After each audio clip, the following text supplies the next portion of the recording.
Hey La, today I want to talk about autism as a communication disorder. So welcome to Coffee with Avila. I am Aviana Lemaire, and here I talk about neurodivergence, the neurodivergent experience, throw some science in there, and just generally talk about greater living, because I can't see why greater living can't apply to us too. So we all know autism is a communication disorder. It's in a lot of places. I was going to say everywhere where you can find information. Maybe not everywhere. It's in a lot of places. It's classified this way. People introduce themselves by it sometimes. So there's been a study that's starting to, what seems to be in a balanced way, explore whether or not that's true. And because of that study, all by itself, I could just say, here's what's wrong with that logic and that categorization, and link it below. So here's what's wrong with that logic and that categorization, and the links will be below for references to this study. But I want to talk about, since that's out there to be seen, and I want everybody to see it, I want to talk about the personal experience of being autistic and communicating with people. So today I have coffee and I have tea. I've got this black currant ashwagandha tea that I made into a latte, but it is so hot I will not be able to drink it until long after I'm done filming this video, so I'm going to stick with my coffee. For those of us who are neurodivergent, and I want to speak specifically about those of us who are autistic, because there's a huge autistic and allistic divide, meaning for people who are autistic or people who are not autistic. So even an ADHDer is an allistic person if they are not also autistic. There's a huge conversational and compatibility divide in the way that we communicate. I've even heard people say autists often get along better with ADHDers. However, for some reason, I've never heard anyone talk about what it's like to know someone personally and talk with them personally who is also autistic. This is very interesting for me to realize, because I have actually heard a lot of people who are autistic talking about what it is like to have an ADHD friend, or vice versa. Just out there in general, in person, people talk about these things. And they do say that there's more of a link and a connection, but I'm trying to understand why, as the autistic community.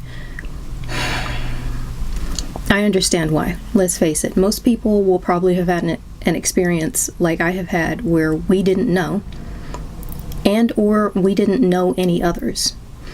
But now I'm in this world where there's so much digital connection available, and you can just go see what it's like to interact with other autists without forming any personal commitments or personal relationships. You can just see what it's like when they say something and more of us agree. And we have that compatibility, and so the theory of this being a disorder of communication, where the blame is put squarely on me, on you, on the rest of us, we can't communicate, and that's why things take place that are difficult communicationally. All of a sudden, is that a word? Did I make that up? I do that. I'm not sure and I can't remember. But all of a sudden, you get to see. Again, you don't have to get personally involved. It can be a firestorm out there. We don't want to do that, right? Some of us. I do understand, because sometimes we don't know people personally. So in general, without digging too deep into the exact meaning of it, I just want to say, I don't understand why en masse more of us don't explore what it's like to interact with more autists. I think of myself as being the most, well, I was always called antisocial, which is interesting because that was kind of my reaction to the experiences I had been through. So despite having the first-hand experience of why you might not want to get involved, and I know that's a very personal experience, which is another reason why I'm about to say what I'm about to say, I shouldn't say I don't understand. It hurts my heart. I'll put it that way. It hurts my heart that more of us as autists haven't communicated with more of us as autists. Because let me tell you some of the points. I have some stuff written down, and I just thought of another thing that I want to mention first before I forget it. One of the points that gets me As an autist, communicating with other autists, at least the first few minutes of conversation, and sometimes the first few weeks or more, is us apologizing. And I don't do this because I have a very specific way of approaching my brain and my self-worth and my self-love after everything I've been through in life. But I am amazed at how often any autistic friend, acquaintance I run into spends a lot of time apologizing to me as an autist for the way that they are communicating as other autists. And this, I think, is going to circulate around the apologetic demand that seems to be interwoven into a great deal of humanity based on us existing at all and communicating in any way, because it's always autism as a communication disorder somehow making everyone's attempts to communicate with us disorderly. No one ever talks about the flip side of that, whereas autists, we tend to be really outdone. Everyone talks about how Aulists are outdone with autistic communication, and I haven't yet gotten to a place of beginning to talk about how autists are outdone by allistic conversation. These two roads, oh, believe me, they are meshed into a permanent weave with each other. There is no one without the other. The difference is that very often, in order to survive, autists, being surrounded by people who are allists, tend to have to figure out how to communicate in a way that they understand. So to speak their language, it's a neuro-linguistic thing. It's a neuroculture with a neuro-language attached. The way that we are all communicating tends to be inherent to our neurocultural understandings and behaviors. What our brains have naturally accepted throughout our lives based on communication, and how we have put all of that together in order to form a point or get a point across. There's an inherent divide between autists and allists communicating, where, again, I've said it before, autists are forthright and excel at direct information, and allists, specifically NTs, but it seems like it's just in general, anyone who's not autistic, excel at encoding and basically saying one thing and meaning another. It's a whole different way of communicating. There's a divide. And again, it's an issue of a divide.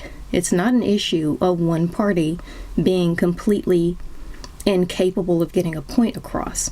Now, I would never sit here as an autistic individual and pathologize autists for being incapable of inherently communicating in the way that autists inherently communicate.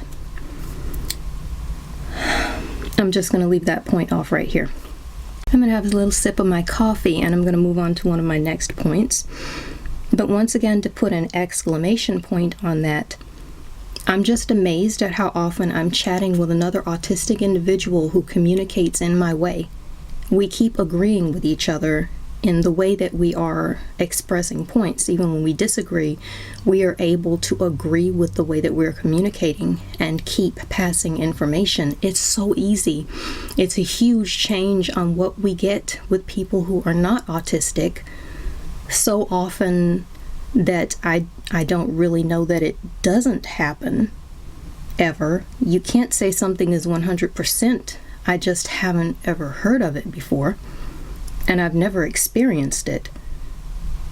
So again, it hurts my heart that more of us aren't interacting, even if it's just to go into an autistic forum or autistic Twitter and find more of us interacting and see what that's like. Because when I did that for the first time in my life, encouraged to do so by a friend, thank God for this person, because it changed everything in my life in incredible ways. Until I did that and saw other people communicating in a way that for the first time in my life sounded like me over and over and over and over again, so many times I couldn't process it. I mean, I was stumped. I was miserable. I was depressed. I thought something was wrong with me. I can't get into it all. It made all of the difference, and I just want more of us to have that difference, that opportunity for that change to come into our lives. Actually, I'm hoping as I'm sitting here speaking of this thing, that what I can do is reach out and touch with my open heart space, just kind of reach out and touch the ears of any autistic individual who feels they cannot communicate and feels that their thoughts and their heart are always misunderstood by everybody. I want to somehow encourage people, if you want to do this and you do it safely, always use your own judgment.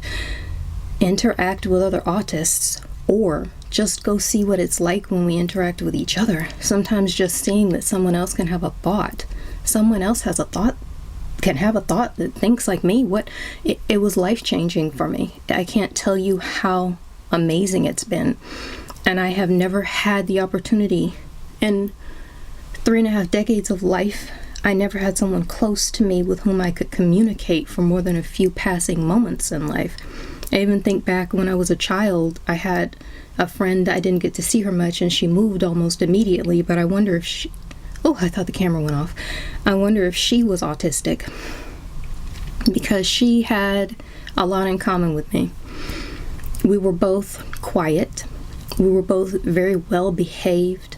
We both would just be in the room with each other, interacting, and not even say a word for the longest of times. In fact, I think the first time that we interacted, we had been brought together, and the guardians who brought us together, each one of us, after that meeting, each one of us as children asked the guardian when we could see the other again. Neither of these guardians thought we even liked each other, because we weren't communicating, but we were communicating in our way, and we were happy. And I remember her fondly. When she moved away, she gave me a package of collectible rock samples. One of those little boxes. This was it the 80s? Was the 80s? Or the 90s? It was probably the early 90s. I think so. And she gave me one of these little plastic display boxes. It had a card inside, like beige stuff. I always remember that, and I treasure it because it came from her, and we were both into that stuff anyway with the rocks, and it was so cool. And she gave me this thing, and it had little pieces of stuff on it, like I can't remember the name of it right now. Gypsum. It's a form of gypsum. I believe that is called desert rose or selenite, I think. It had stuff like that on it. And it was a going away gift, and we basically got to see each other less than a handful of times. But that's me remembering this thing that took place as a child. Just a few hours of my life when I had that sense of compatibility.